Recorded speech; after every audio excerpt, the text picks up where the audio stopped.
The first time my elf bodyguard touched me, 3 assassins were outside my bedroom. My wedding contract was burning in the fireplace, and I was the one who asked her to do it. For 117 days, Captain Thessa Varen had guarded me without letting so much as one bare fingertip brush my skin.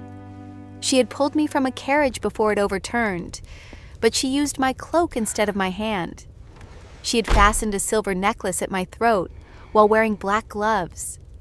When I slipped on the palace stairs, she caught the back of my dress and somehow placed me upright without touching my waist. At first, I thought it was an elven custom.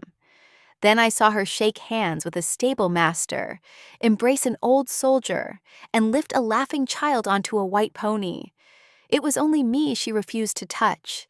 That night, moonlight spilled through the broken bedroom window. Thessa stood between me and the locked door, her sword drawn, silver blonde hair loose over one shoulder, and blood from someone else darkening the edge of her armor. The assassins had stopped striking the door. Silence pressed against it instead. She looked at me with the same ice-blue eyes that had followed me across half a continent. "There is a passage behind the fireplace," she said. "When I move, you run." No. Her jaw tightened. "Alara." It was the first time she had used my name without a title. "If I leave," I whispered, "they will kill you." "That is not your concern." "You have made it my concern every day since we met." The burning marriage contract curled inward behind us. I could smell wax, smoke, and the winter roses planted beneath my window. Thessa's left glove had been torn from wrist to palm during the fight. She kept that hand closed at her side, as though the exposed skin were more dangerous than the blade in her other hand. The door creaked beneath a slow weight. She stepped in front of me. I caught the torn edge of her glove. Thessa froze. "Do not," she said. The fear in her voice was not for the assassins. It was for me. I pulled the ruined glove away. Her hand was scarred across the palm, with a thin white line shaped like a crescent. I had imagined that hand more often than I cared to admit. I had wondered whether it would feel cold because she was an elf, rough because she was a warrior, or gentle because I had seen what she did when she believed no one was watching. Behind the door, metal scraped against the lock. I lifted her bare hand and placed it against my cheek. "Touch me, Thessa." The world changed. Silver light raced from her palm beneath my skin. I felt her shock, as if it were my own, followed by a rush of longing so deep, it stole the breath from my lungs. For one impossible heartbeat, I knew exactly what she had hidden behind 117 days of discipline. She wanted me. She had wanted me from the beginning. Thessa's control broke. She drew me against her and kissed me while the door began to splinter. To understand why I asked her, I must return to the morning I first saw her standing beside my father's coffin. The funeral bells of Rosebridge had been ringing since dawn. Rain turned the road black and made the white mourning ribbons cling to the iron gates. My father had been dead for 9 days, long enough for the council to divide his responsibilities, and too short for me to believe he would not walk into the library, asking why I had moved his maps. He had been Lord Ambassador Wynne, the human voice at the elven border for 22 years. He understood 7 dialects, never forgot a face, and had been poisoned at his own negotiating table by someone who poured winterberry into his wine. No one knew who. Everyone had an opinion. Human ministers blamed the elves. Elven envoys blamed human radicals. My aunt blamed my father for trusting anyone who could live longer than an oak tree. I blamed the empty chair at breakfast because it was easier than blaming a kingdom. Thessa waited beneath the chapel arch after the mourners left. She was taller than any woman in the courtyard, with the balanced stillness of someone who never wasted movement. Her fitted dark silver armor was engraved with narrow lines resembling winter branches. A charcoal cloak fell from one shoulder. Her silver blonde hair had been braided tightly away from a face that was beautiful in an austere, mature way. high cheekbones, a straight nose, pale lips, and a faint scar running from beneath her left ear toward her collarbone. She appeared to be 38 by human measure. In truth, I later learned she had lived 146 years. At the time, I noticed only her ears. They were elegant, sharply pointed, and impossible to mistake. "Lady Alara Wynne," she said. Her voice was low and calm, more intimate than I expected from a stranger in armor. "You have the advantage." She placed one fist over her heart rather than offering her hand. "Captain Thessa Varin of the Moon Guard, I have been assigned as your personal protector." I did not request one. Your request was not required. I disliked her immediately. That was the first lie I told myself about Thessa. "Who assigned you?" I asked. "The Joint Council. You depart for Lunareth tomorrow." The name of the elven capital sounded beautiful, even in the rain. I had spent my childhood listening to my father describe its bridges of living crystal and gardens that bloomed beneath moonlight. I had wanted to see it since I was 12. I no longer did. My father was supposed to lead those negotiations. I know. And now the council thinks grief has made me obedient. Thessa's gaze moved to the coffin visible through the chapel doors. Something almost human softened her face. Has it? No. Then perhaps the council has made its first useful mistake. I looked at her again. That was when I began disliking her less. The treaty waiting in Lunareth was called the Covenant of Two Rivers. It would reopen roads sealed since the last border conflict, allow human healers into elven provinces, and end the tariffs that had starved 3 northern towns. My father had spent 8 years writing it. There was one condition he had never mentioned to me. The treaty required a marriage. Minister Hale revealed that detail after the funeral, while I still wore black, and my father's flowers had not begun to wilt. "Lady Oriana Sale is the only daughter of Lunareth's first counselor," he explained. "The union would give both sides confidence that the agreement will survive. You want me to marry a woman I have never met. You have exchanged letters. 3 formal letters concerning grain tariffs. A promising foundation." I stared at him until he looked at the carpet. I was 30 years old. I had refused 2 human husbands, one because he discussed horses more tenderly than people, and the other because he regarded my opinions as a temporary illness. I had kissed women in quiet gardens, danced with them behind closed doors, and once loved a violinist who chose a traveling company over a diplomat's household. My preferences were not a secret, but neither had they ever been useful to the council. Now they were convenient. Lady Oriana was an elf, a woman, and politically valuable. Apparently, that was close enough to romance for governments. "If I refuse?" I asked. "The treaty fails. The northern roads remain closed. Your father's work dies with him." It was a cruel argument because it was true. I signed the preliminary promise before sunset. Thessa watched from beside the door, black gloves covering both hands. The next morning, she inspected my carriage, my luggage, my breakfast, and every person permitted within 20 feet of me. She removed a silver pin from my hat because it was sharp enough to become a weapon. "So is your personality," I told her. "Will you confiscate that as well?" "It appears too deeply attached." She said it without smiling. I began to suspect she was funny on purpose. Our procession left Rosebridge under a pale sky. There were 12 human riders, 6 elven guards, 2 diplomats, 1 sour-faced minister, and Thessa, who rode beside my carriage as if she intended to stare danger into surrender. On the 3rd day, the axle cracked on a mountain road. The carriage tipped toward a ravine. I remember the scream of horses, the snap of wood, and Thessa appearing at the door before gravity understood what it wanted. She reached inside, seized the wool of my traveling cloak near my shoulder, and pulled me through the opening. We landed in the snow. Her body struck the ground first. I landed across her chest with my face near her throat and one knee between her armored legs. For a moment, neither of us moved. Her breath touched my hair. "Are you injured?" she asked. "Only my dignity." "That is beyond my medical training." I pushed myself upright. Her gloved hands hovered near my waist without settling there. I noticed. "You can help me stand."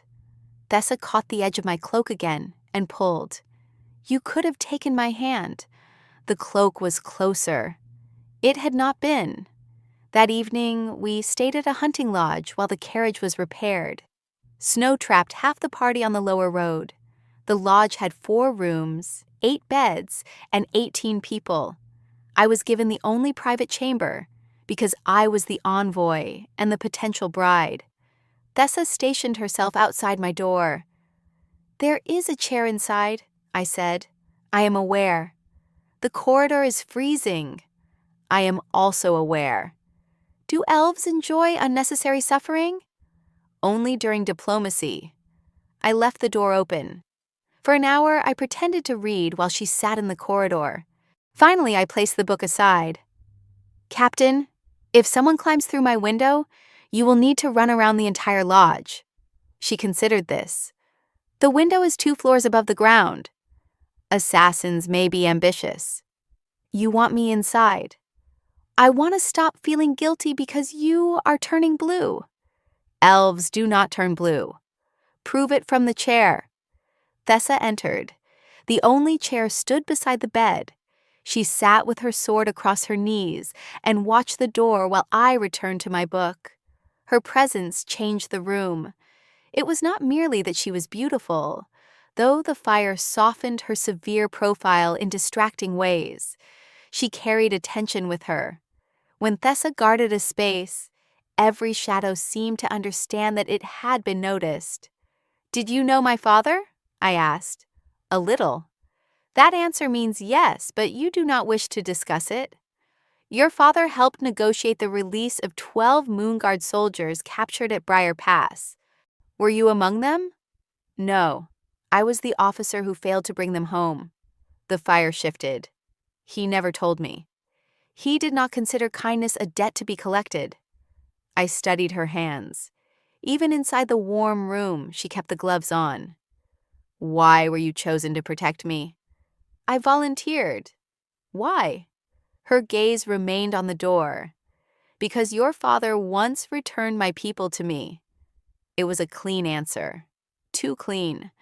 I let the matter rest. But my curiosity did not. At midnight, I woke beneath an extra blanket. Thessa sat in the same chair, eyes open. She had not moved. "Do you ever sleep?" I murmured. "When my charge is safe." "I am safe." Her eyes found mine through the dark. "That remains to be seen." She was right.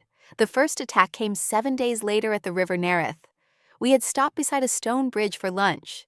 Thessa rejected the wine, tested the bread, and annoyed Minister Hale by making him taste his own soup before I was served. I walked toward the river to escape their argument. A young human courier approached with a sealed message. Thessa moved between us. "For Lady Wynne," he said. "Place it on the ground." He looked offended. "It bears the council's seal." "Then the ground will be honored." The courier obeyed. Thessa waited until he stepped back, then lifted the letter with a pair of metal tongs from her saddlebag. "Do you carry those for all correspondence?" I asked. "Only yours." "How romantic." Her eyes flicked toward me. The courier ran. Thessa dropped the letter and knocked me behind a stone wall. A needle shot from the broken seal and struck the bridge railing where my throat had been. The guards caught the courier before he reached the trees. He bit down on a poison capsule and died without speaking. That night, Thessa stood outside my tent while rain tapped against the canvas. "Come inside," I said. "No." "That was not a request from an envoy. It was an order from the woman you knocked into mud." She entered reluctantly. There was no chair. I sat on the narrow camp bed. She stood beside the entrance, rain shining on her armor. "Take off your cloak," I said. "Why?" "Because it is dripping on my carpet." She looked down at the bare earth beneath us. "My imaginary carpet," I added. Thessa removed the cloak. Without it, the lines of her body were impossible to ignore. She was tall and athletic rather than bulky. Her armor fitted to a narrow waist and strong shoulders. The leather beneath the silver plates was black, except where rain made it shine. I looked away too late. "Are you assessing my equipment?" she asked. "I am assessing the judgment of a woman who stood in the rain when a dry tent was available." "And your conclusion?" "Poor judgment. Excellent armor." The corner of her mouth moved. That almost smile affected me more than it should have. "Who wants me dead?" I asked. "Someone who fears the treaty." "Human or elf?" "Fear has no preferred ears." "Do you always answer questions like an inscription on a monument?" "Only when the honest answer is that I do not know." I leaned back on my hands. "You could sit." "There is nowhere appropriate." I looked at the space beside me on the bed. Thessa looked at it too. For the first time, her composure slipped. It was barely visible, a tightening at the base of her throat. But I saw it. "I do not bite," I said. "I have not included that possibility in my threat assessment." "Perhaps you should." The silence that followed was warmer than the brazier. Thessa remained standing. By the time we reached Lunareth, I had developed a private collection of all the ways she avoided touching me. She opened doors before my fingers reached them. She placed cups where I could pick them up. If a branch hung across the road, she moved the branch instead of guiding my shoulder. During a steep climb, she offered the leather strap from her sword belt rather than her hand. I began testing her. At an inn, I asked her to fasten the clasp at the back of my gown. She put on a second pair of gloves.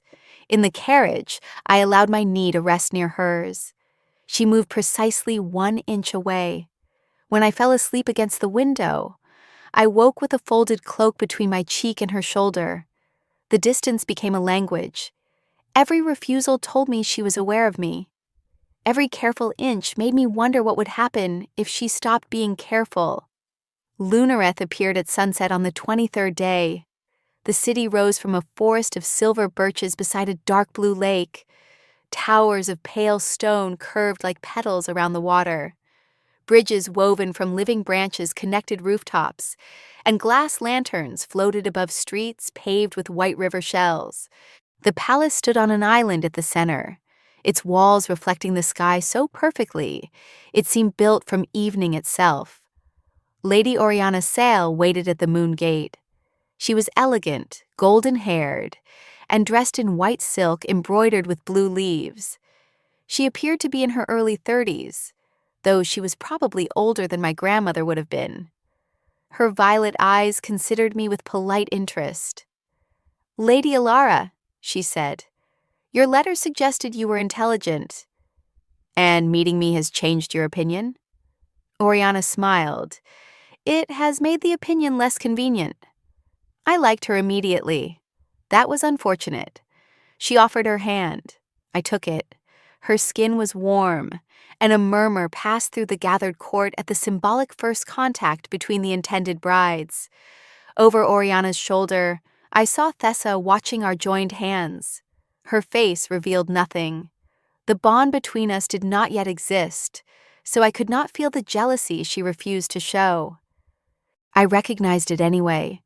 First Counselor Mailer Seal welcomed me inside. He was Oriana's father, a beautiful old elf with white gold hair and a voice designed to make commands sound like gifts.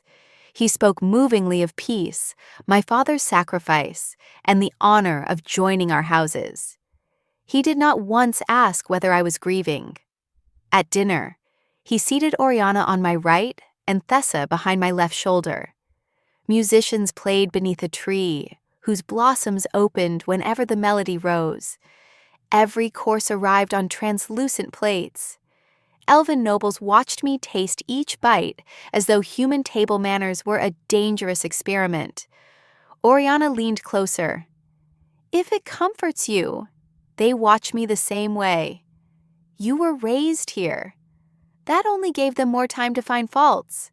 She was charming. She was also careful. I saw the effort behind every graceful answer. Do you want this marriage? I asked quietly. Oriana lifted her wine. That is not a question people usually ask before the public courtship begins. Perhaps they should. Her gaze moved briefly toward a dark-haired female musician near the flowering tree. The musician did not look back. I want the roads open, Oriana said. I want children on both sides of the border to stop learning the names of battles before the names of rivers. That is not an answer. It is the answer we are permitted. I understood her then. We were not rivals. We were matching signatures waiting beneath a contract. When dinner ended, Oriana kissed my cheek for the court. Thessa escorted me to my chambers in silence. You dislike her, I said. Lady Oriana is intelligent, politically experienced, and widely respected. That was not what I said. My feelings are irrelevant. That answer suggests you have some. Thessa stopped outside my bedroom. Your rooms have been searched. 2 guards will remain at the outer door. I will take the inner watch. Inside? The attempt at the river changed the security arrangement. So an assassin finally accomplished what I could not, which is persuade you to enter my bedroom. Her ice-blue eyes held mine. Good night, Lady Alara. She followed me inside. My chambers overlooked the lake. Moonlight moved across a bed large enough for 4 diplomats and a fireplace carved with silver vines. Thessa checked the balcony, the wardrobes, beneath the bed, and behind every curtain. If you find a murderer under there, ask her to move. She has the warmer side, I said. You treat danger lightly. I treat fear lightly. Otherwise it becomes too heavy to carry. Thessa turned from the balcony. For a moment she looked at me as if I had said something intimate. Your father did the same, she said. You knew him better than you admitted. Perhaps. There is a chair by the fire. I see it. You may even use it. She sat. I changed behind a folding screen. My maid had been delayed with the luggage, and the tiny pearl buttons at the back of my morning gown refused to cooperate. Thessa. Silence. I know you are awake. What do you need? I stepped from behind the screen with the gown loosened at my shoulders. Help. Her gaze dropped to the open line of fabric at my back, then returned to my face. I will call a maid. The corridor has been secured. You said no one enters. I can revise the order. Or you can unfasten 6 buttons. She stood with the expression of a soldier approaching a battlefield she expected to lose. I turned my back. The room became very quiet. Thessa put on her gloves more tightly. I felt the fabric-covered pressure of her knuckles near my spine as she opened the first button. She did not touch my skin, not once. Yet my body reacted to every near contact. By the 4th button, my breathing had changed. By the 5th, so had hers. At the 6th, the gown loosened completely. I caught it against my chest and looked over my shoulder. Thessa stood close enough that her breath moved the hair at my neck. Thank you, I whispered. Her gaze rested on my bare shoulder. You should dress for bed. That is generally what follows removing a gown.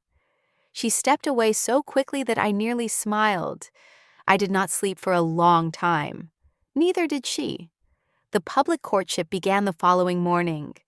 Oriana took me through the moon gardens, where pale flowers turned their faces toward her voice. We reviewed trade maps in the library, attended a hearing about border farms, and stood together on a crystal balcony while artists painted our official betrothal portrait. In the portrait, Oriana's hand rested at my waist. In reality, it hovered half an inch away while the court watched. Your bodyguard is frightening the painter, she murmured. Thessa stood beyond the canvas with both arms folded. Her expression suggested the painter might be concealing a crossbow inside his brush. She frightens furniture, I said. It is part of her charm. You find her charming? Occasionally. Oriana's violet eyes warmed with understanding. That sounds inconvenient. You were looking at the musician during dinner." Her smile disappeared. "Her name is Lisa," she said after a pause. "We grew up together." "Does your father know?" "My father knows everything that can be used against me." There was no bitterness in her voice. That made the words worse. "Do you love her?" Oriana looked toward the palace windows. "For 43 years. I tried not to show how much that number startled me. "Then why agree to marry me?" "Because Lisa is a court musician with no house, and I am the only child of the first counselor. Because refusing would close the roads. Because duty becomes easier to obey when everyone calls it noble." She met my eyes. "Why did you agree?" I thought of my father's maps, the northern towns, and the coffin beneath the rain. "The same reason. We stood side by side, two women promised to each other while wanting someone else." "Perhaps we can be kind," Oriana said. "I would like that." "And honest when no one is listening." I glanced toward Thessa. She was always listening. "As honest as we can afford," I said. The painter asked Oriana to move closer. She placed her hand at my waist properly this time. Thessa's jaw tightened. I should not have enjoyed that. I did. Over the next month, Lunareth dressed our captivity as celebration. There were concerts, treaty dinners, ceremonial rides, and fittings for a wedding gown I had not chosen. Each event required Oriana and me to smile beside one another. Each ended with Thessa escorting me back to my room. Those walks became the best part of my day. She told me which constellations the elves used to navigate before maps. I taught her 3 human card games and discovered she cheated at all of them with an absolutely straight face.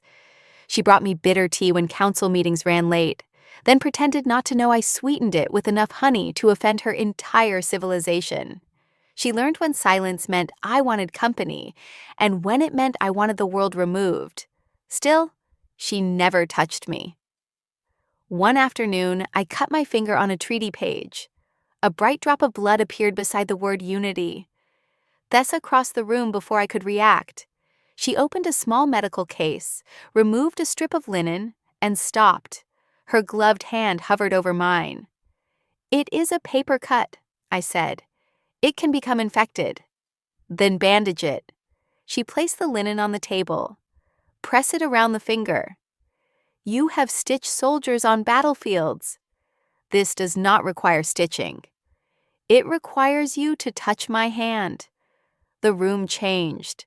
Thessa stepped back. "Do it yourself." The rejection hurt more than it should have. "What have I done to disgust you?" Her face went white. "Nothing."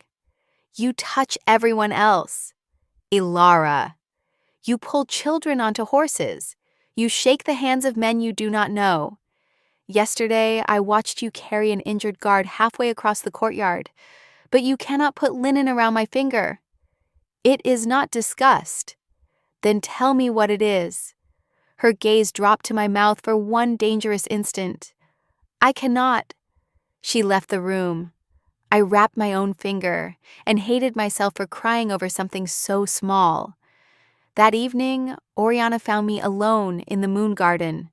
She dismissed the servants and sat beside me beneath a tree, glowing with blue blossoms. "Thessa asked to be replaced," she said. My chest tightened. "When?" "An hour ago." "Did your father agree?"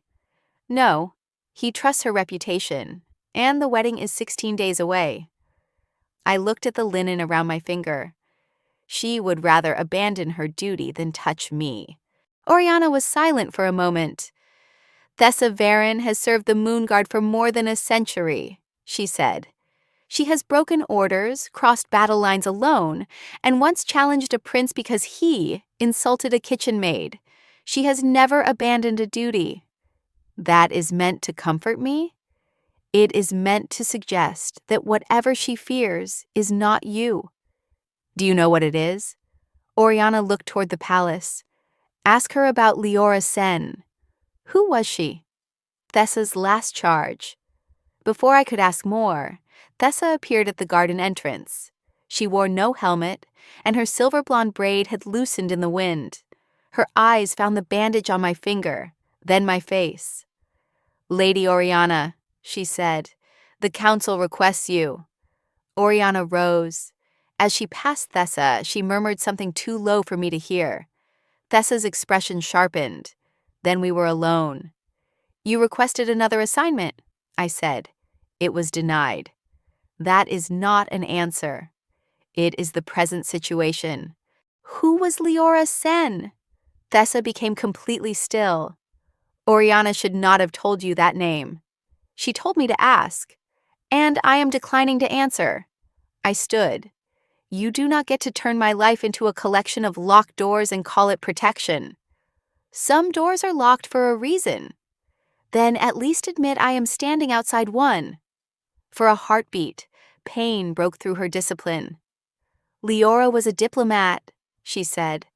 I guarded her during the Briar conflict. Did you love her? Thessa looked away. That was answer enough. Jealousy arrived before compassion, hot and humiliating. And she died? Yes. Because you touched her? Her eyes snapped back to mine. Who told you that? No one, but your hands seem to be the center of every secret. Thessa flexed her gloved fingers. Elven guards can take an Aegis vow. It binds our magic to the life we protect. Most vows remain words. Sometimes, under rare circumstances, bare touch awakens something deeper. What circumstances? Mutual trust, strong emotion, consent. Love? She did not answer. What does the bond do? I asked. It allows the guard to sense danger through the protected person. Pain, fear, direction across distance. In battle, it can transfer a wound from one body to the other. That sounds useful. It can also make grief impossible to survive. The blue blossoms trembled above us. Were you bonded to Leora? Yes. Did she die because of it? She died because I believe the bond made me infallible. Thessa's voice remained steady, but her eyes did not. I felt the arrow before it reached her. I stepped into its path. There was a second archer. I woke 3 days later. She did not. My anger softened. Thessa, I am sorry.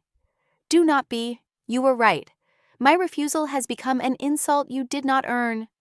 She began removing one glove. My heart stumbled. The leather slid past her wrist, revealing pale skin and the crescent scar across her palm. She held the bare hand between us.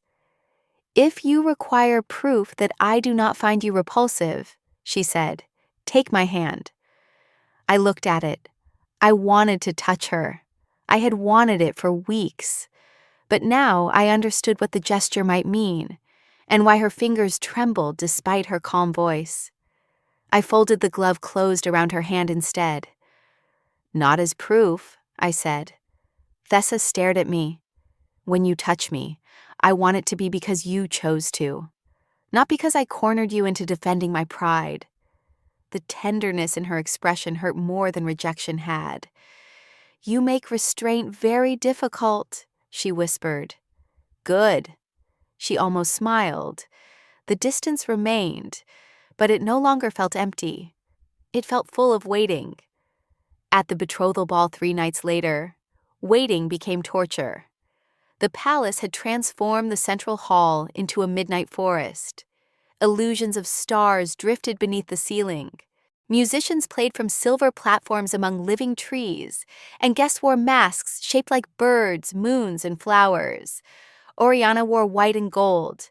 I wore deep red because the court expected a grieving human bride to choose black, and I was tired of meeting expectations. Thessa wore ceremonial armor without a helmet.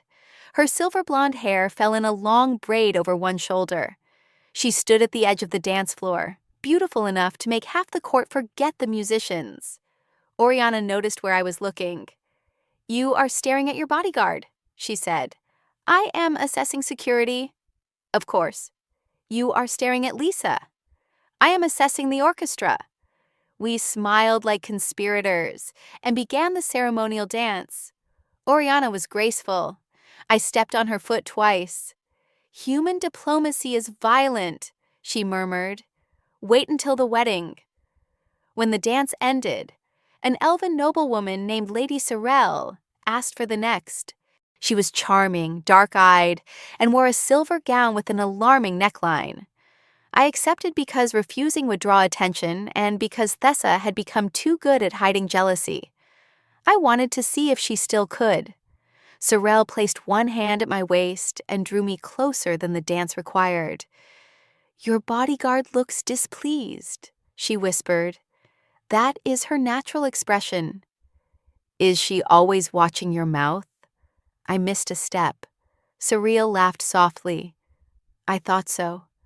Across the floor, Thessa's eyes were fixed on us. Sorrel leaned near my ear. "Shall I make her jealous enough to act?" "That may be dangerous." "I enjoy danger." Before I could answer, Thessa appeared beside us. "Lady Alara," she said, "you are required in the Western Gallery." "By whom?" "Me." Sorrel's brows lifted. She released my waist with a delighted smile. Thessa escorted me from the hall. She did not speak until we reached an empty gallery lined with moonlit statues. "There is no security concern," I said. "Lady Sorrel has dueled 3 women over romantic disagreements." "Did you fear she would challenge me?" "I feared she would continue touching you." The honesty stunned both of us.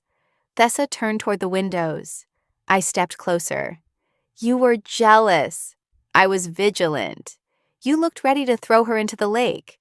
"The lake is shallow near the eastern terrace." I laughed. She did not. "Thessa, you are promised to Oriana." "By a treaty." "And I am sworn to guard you." "By an oath." "Those are not small things." "Neither is this." I lifted my hand toward her face. She closed her eyes. I stopped before touching her. The space between my fingertips and her cheek felt alive. "Tell me to stop," I whispered. Her eyes opened. "I cannot give you what you are asking for." "I have not asked yet." "You will. And when I do." Thessa's gaze fell to my lips. "I do not know if I will be strong enough to refuse." Footsteps approached the gallery. We moved apart before the guards appeared. For the next 5 days, Thessa became perfectly formal. She called me Lady Wynne. She remained 2 steps behind me. She did not play cards, drink bitter tea in my sitting room, or look at my mouth where I could see. I hated every polite inch. Then my father's final letter arrived. It had been found inside a false compartment in his desk and sent by my aunt under armed seal. The letter was addressed to me, but much of it was written in the map cipher he taught me as a child. I decoded it alone after midnight. "Alara, if you are reading this, the winterberry was never intended for me." The sentence made my hands cold. My father wrote that he had discovered a hidden provision in the marriage covenant. After the wedding, control of the reopened northern roads would pass not to a joint commission, but to the first counselor of Lunareth. Mailer's seal would control human grain, elven medicine, and every soldier permitted to cross the border. My father had planned to remove the provision. The poisoned cup had been placed at my seat during the Rosebridge negotiations. He had taken it by accident after we changed places. The poison had been meant for me. A sound came from the balcony. I folded the letter just as the glass doors opened. Thessa stepped inside, sword drawn. "Why are you awake?" "My father died in my place." She crossed half the room, then stopped before reaching me. "What happened?" I handed her the decoded letter. She read it once. Her face hardened. "We leave tonight." "The treaty signing is tomorrow." "There will be no signing." "If I disappear, Mailer will claim the humans betrayed the covenant. The roads will close." "If you remain, he will kill you." "Then we expose him." "With a letter in a private cipher? He will call it a forgery." "The marriage contract contains the hidden provision." "Where is it?" "Mailer's seal chamber." Thessa looked toward the door. "I can retrieve it." "We retrieve it." "No." I am the only person who knows my father's marks. If he altered the language, I will recognize how. Elara, you wanted to know whether grief made me obedient. It did not. For 1 second, pride softened her anger. Then the bedroom lamps went out. The first assassin came through the balcony. Thessa moved before I saw the blade. Metal struck metal in the dark. I heard a body hit the floor. A second figure dropped from the upper frame. Thessa turned, drove an elbow into the attacker's throat, and kicked the weapon beneath the bed. Someone struck the outer guards. The bedroom door slammed shut from the corridor and locked. "Passage," Thessa ordered. "Where?" "Behind the fireplace." She tore the burning curtain from the balcony and threw it into the hearth, revealing a silver lever. Flames caught the edge of the preliminary marriage contract lying on my desk. The paper curled in the fire. 3 assassins began forcing the door from outside. Thessa's left glove had torn during the fight. The memory returned to where my story began. Moonlight, smoke, her bare-scarred palm closed at her side. "When I move, you run," she said. "No. Elara." I pulled away the ruined glove. "Do not," she whispered. The door began to split. I placed her hand against my cheek. "Touch me, Thessa." Silver light flooded the room. Her feelings entered me in a single overwhelming wave. Fear, desire, tenderness, and a lonely devotion that had begun beside my father's coffin. I felt every moment she had almost reached for me. The snow, the tent, the buttons at my back, the paper cut, the empty gallery. Thessa felt me in return. She knew how often I had watched her hands. She knew I had dreamed of her voice in the dark. She knew that when Oriana touched my waist, I had looked only for Thessa's reaction. There was nothing left to hide. "Elara," she breathed. Then she kissed me. Her bare hand remained against my cheek, while the other wrapped around my waist. The kiss began with the hunger of 117 days, but beneath it was astonishing care. She held me as if I were both fragile and capable of breaking her. I gripped the front of her armor and kissed her back. The bond turned every sensation bright. Her relief moved through me. My desire moved through her. When her mouth opened against mine, a soft silver pulse traveled beneath our skin. The door cracked. Thessa pulled away with a sound of regret. "Now you run." This time, I obeyed. She turned the silver lever. A narrow opening appeared beside the fireplace. We entered together just as the assassins broke through the bedroom door. The passage descended inside the palace wall. Thessa sealed it behind us and caught my hand. Bare skin against bare skin. Neither of us pretended it was necessary. We ran through darkness while the bond beat between our palms. The passage ended beneath an abandoned observatory high in the eastern tower. Dust covered the floor. The domed roof stood open to the stars, and an ancient brass telescope pointed toward the moon. Thessa barred the door, then turned to me. For several breaths, we only stared. "You should not have done that," she said. "You kissed me. You awakened the bond. And then you kissed me. There were assassins. I had not realized that was an elven courtship custom." Her composure broke into a breathless laugh. I had never heard her laugh fully. It was low, warm, and unexpectedly young. I wanted to hear it every day. Then her expression changed. "Are you hurt?" "No." She searched my face, feeling for pain through the bond. "Neither are you," I said. "The blood on your armor is not yours." "You can sense that?" "I can sense everything you are trying not to feel." Desire flared through the bond. Thessa looked away. I stepped closer. "You told me bare touch could awaken it under rare circumstances." "Yes." "Mutual trust, strong emotion, consent." "Yes." "You avoided touching me because you knew."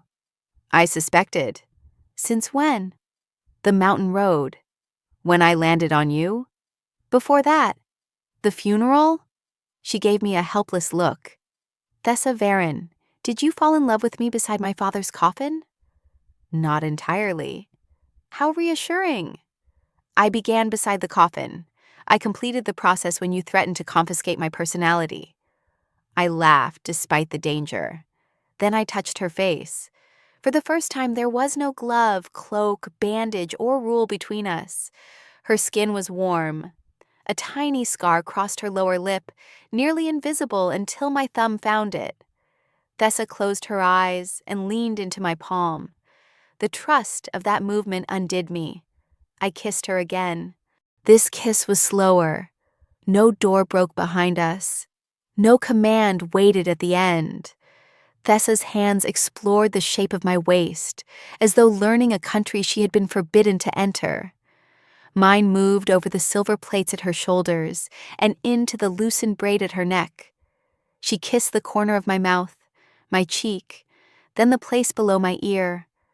My breath caught. The bond carried my reaction to her and returned her answering pleasure. "This is unfair," I whispered. "What is?"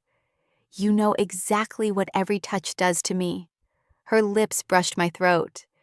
"You possess the same advantage." I found the fastening at her collar. "Then remove the armor." Thessa went still. "Is that an order from the envoy?" she asked. "It is a request from the woman you are bonded to."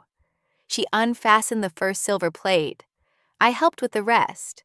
Beneath the armor, she wore a fitted black linen shirt, damp from rain and exertion. The pale scar from her ear continued beneath the collar. I traced it with one fingertip. "Leora?" I asked. "The arrow meant for her." I kissed the end of the scar. Grief moved through the bond, old and cold. I did not try to erase it. I held her until it became something we carried together. "I am not Leora," I said. "I know. You are not the woman you were when she died. I know that too. Then stop punishing both of us for surviving different things." Thessa looked at me with such open love that I forgot every title I had ever been given. She kissed me until the stars moved beyond the open dome. We did not go further than either of us was ready to go. We lay together beneath her charcoal cloak on the observatory floor, my head against her shoulder, her bare fingers drawing slow circles over my palm.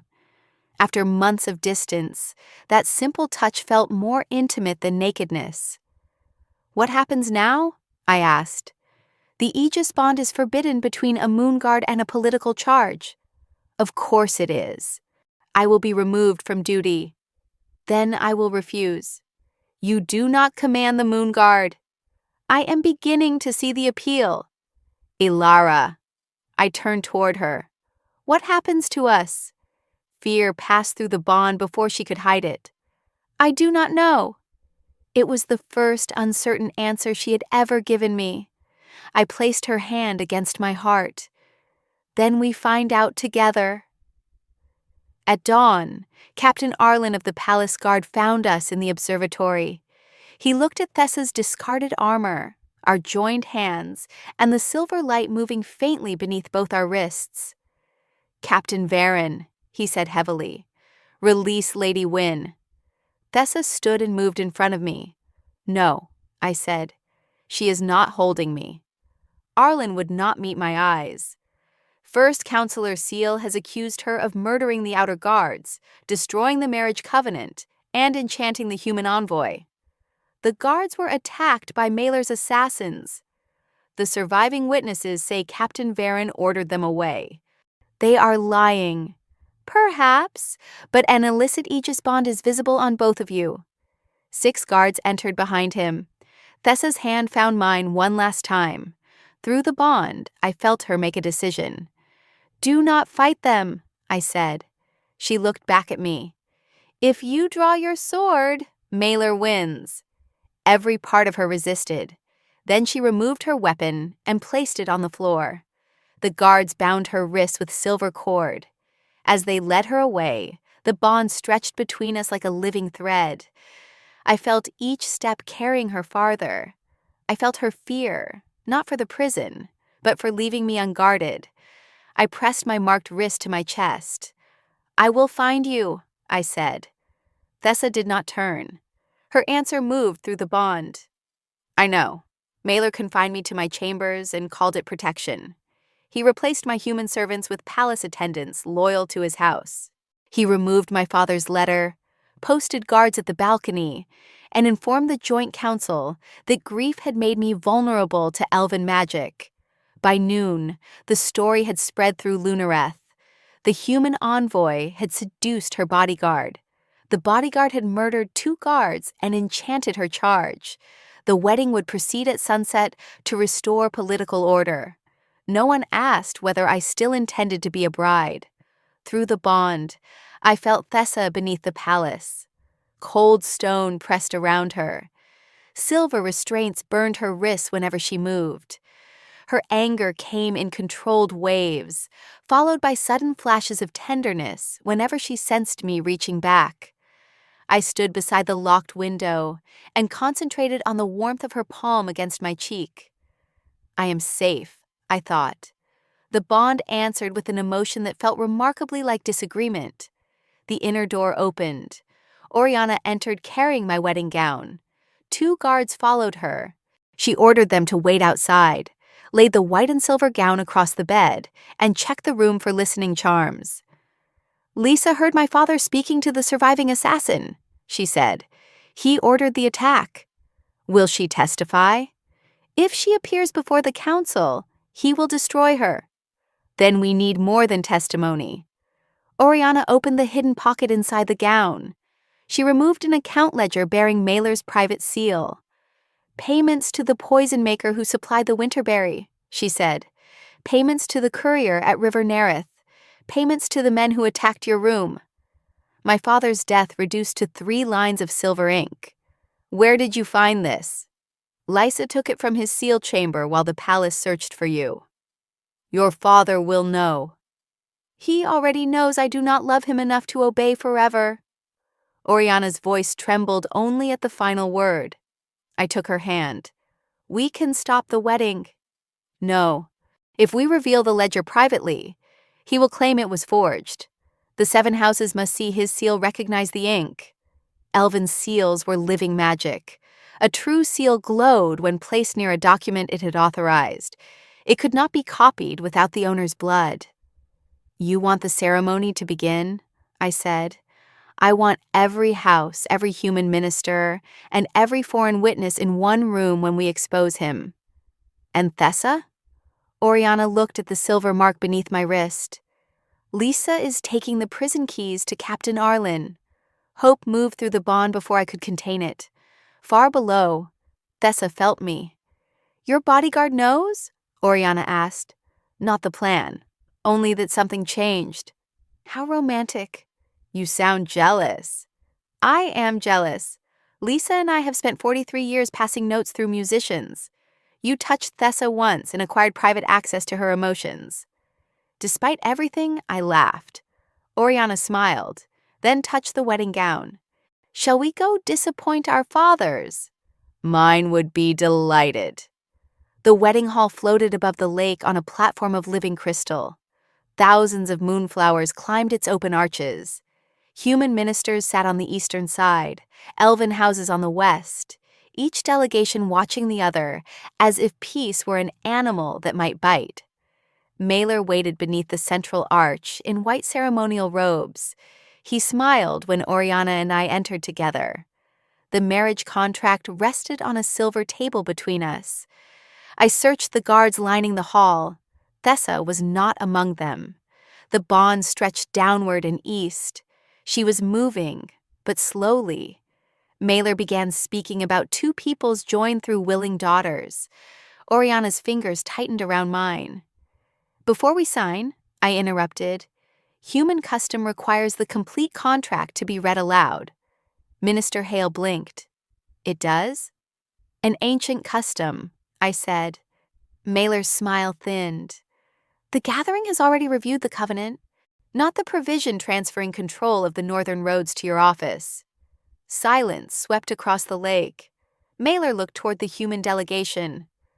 "Lady Wynne remains confused after last night's enchantment." Then your seal will clarify matters." Oriana took the account ledger from her gown and placed it beside the contract. Mailer's silver signet blazed. Light traveled across every payment written in his hand. The 7 houses rose in alarm. Human guards reached for their swords. Lisa stepped from behind the musicians and named the poison maker, the courier, and the assassins she had heard Mailer command. For the first time, Mailer looked at his daughter without control. "You would destroy your house for a servant?" he asked. Oriana walked to Lisa and took her hand before the entire court. "No," she said. "I am saving myself for the woman I love." Mailer struck the silver table. The moonflowers blackened along the arches. "Arrest them!" Half the guards moved. The other half did not. Captain Arlen entered the hall with Thessa beside him.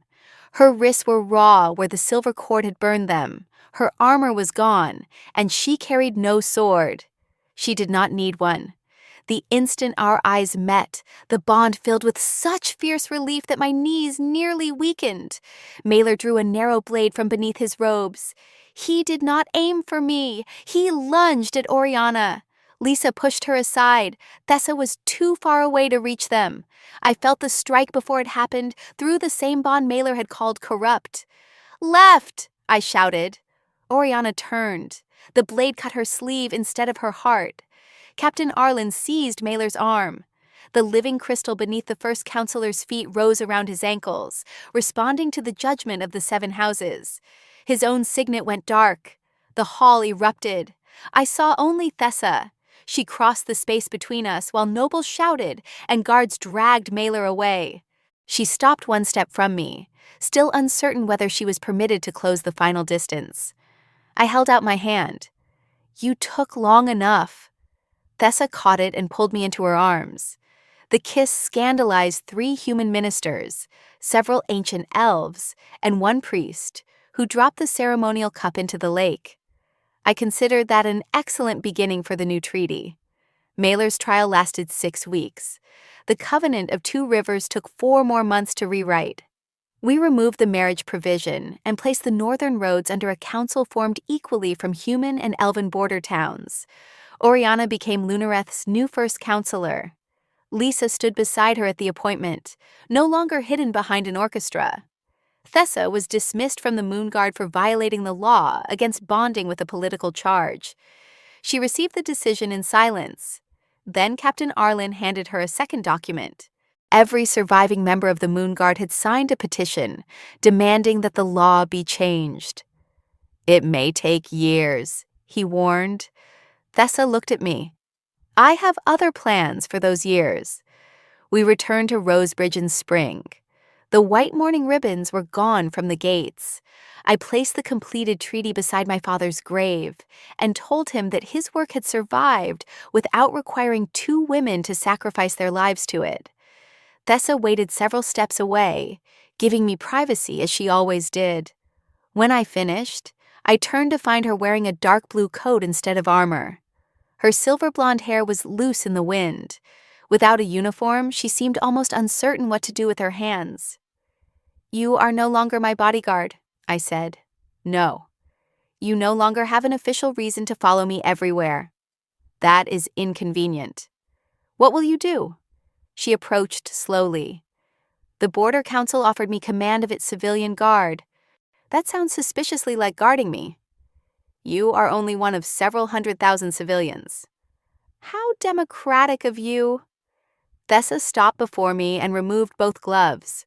The crescent scar crossed her left palm. The silver aegis mark now circled her wrist, matching mine. "May I touch you, Ilara?" she asked. The question carried everything we had survived. Every careful inch, every sleepless watch, every moment her hands had hovered and withdrawn. I placed both her palms at my waist. "You may have to be more specific." Her laugh warmed the spring air. "May I kiss you?" "Yes." She did. There were no assassins, burning contracts, or courts waiting to judge us. Only sunlight, my father's roses beginning to bloom, and Thessa holding me without fear. The woman who had guarded me for 117 days without touching me became the woman who reached for my hand every morning. She still checked every door twice. She still cheated at cards. She still drank tea so bitter that I suspected it was a military test.